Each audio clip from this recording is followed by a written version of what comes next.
Bienvenidos al canal de Aprende con Romero. En esta ocasión seguiremos viendo un tema relacionado a los fundamentos de los sistemas eléctricos de potencia.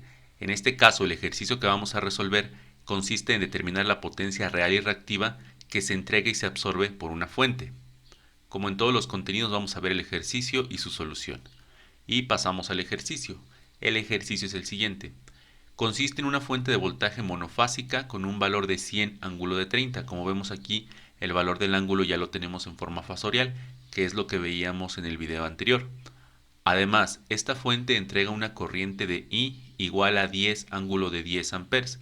Aquí es importante notar y sobresaltar que la corriente sale por la terminal positiva de la fuente, como podemos ver en el diagrama que tenemos aquí abajo. Tenemos la fuente de 100 ángulo de 30 y tenemos una corriente saliendo por la terminal positiva de 10 ángulo de 10. Debemos de recordar que dependiendo de qué polaridad salga la corriente, depende si se trata de una generación o de una carga. Entonces, ahora se nos pide calcular tanto la potencia real y reactiva y además determinar si la fuente la entrega o la absorbe. ¿Qué quiere decir? Si la fuente absorbe potencia activa o entrega potencia activa, o si la fuente consume potencia reactiva o entrega potencia reactiva. De eso va a depender este ejercicio. Las ecuaciones que vamos a manejar son ecuaciones sencillas que ya hemos visto, sin embargo, en lo que nos debemos enfocar en esta situación es en la entrega o en la absorción de cada una de las potencias, ya sea activa o reactiva. Entonces, existen dos maneras de solucionarlo. Vamos a comenzar con la parte 1, que lo podemos interpretar de la siguiente manera.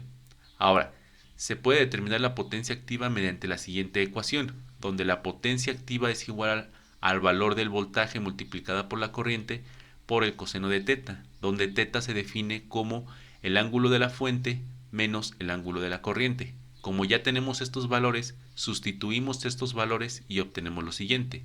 La potencia activa va a ser igual a 100, que es el valor de la fuente, que multiplica a 10, que es el valor de la corriente.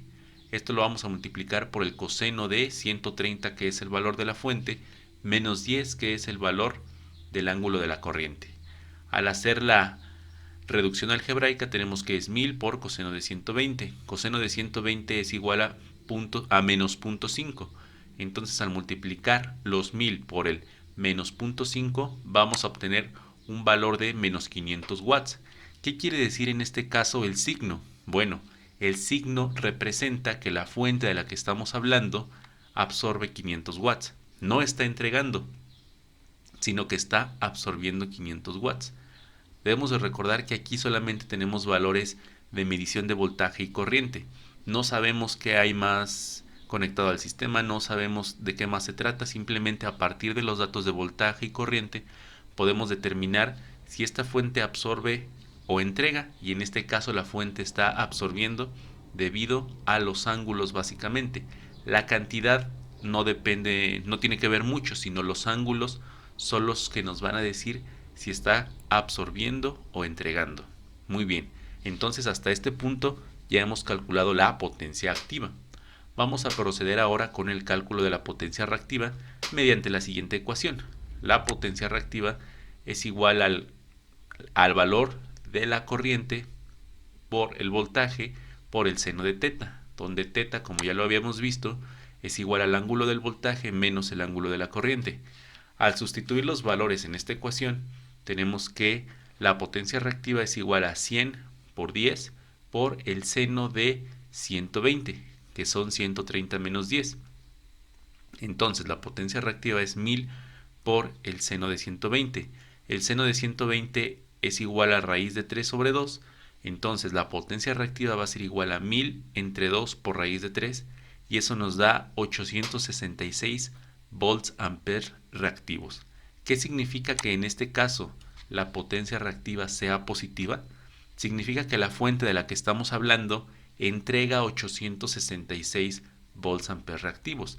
Entonces, a partir de las mediciones fasoriales tanto de voltaje como de corriente, podemos determinar que esta fuente absorbe 500 watts y entrega 866 volts amperes reactivos.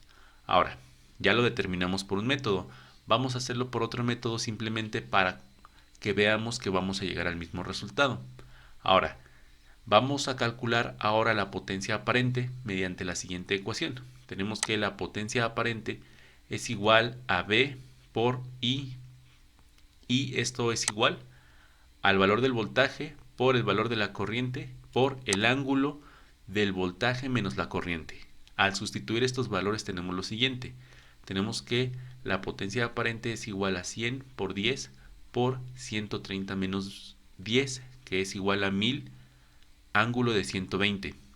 Aquí lo tenemos en forma fasorial polar, y si la convertimos a una forma rectangular vamos a obtener sus dos partes, la parte real y la parte imaginaria. Ahora, la potencia activa se define como la parte real de la potencia aparente, o sea, de S. Por lo tanto, la potencia activa es la parte real de S, que es igual a 500, y en este caso son menos 500 watts, que es lo mismo que nos había salido en esta ecuación. Y la potencia reactiva se define como la parte imaginaria de S. Parte imaginaria, Q es igual a la parte imaginaria de S, que es igual a J866. ¿Qué quiere decir esto? Que es 866 volts ampere reactivos positivos. ¿Qué significa? Significa lo mismo, que la fuente consume 500 watts y que la fuente entrega 866 volts ampere reactivos. Ahora, como conclusión, ya vimos que la fuente absorbe una potencia activa de 500 mientras que entrega una de 866. En este caso solo tenemos el valor de la fuente, tanto del voltaje como de la corriente. Si nos recordamos un poco ahí de nuestras clases de máquinas eléctricas, nos daremos cuenta que esto se trata de un motor síncrono en adelanto. Entonces la fuente representa el motor síncrono, y a partir de los datos de voltaje como de corriente podemos realizar más ejercicios en donde podemos determinar si la fuente entrega potencia activa o consume potencia activa, o la fuente consume potencia reactiva o la fuente entrega potencia reactiva. Entonces, este es el ejercicio del día de hoy. Recuerda que si tienes alguna duda, comentario o sugerencia lo puedes dejar aquí en la caja de comentarios.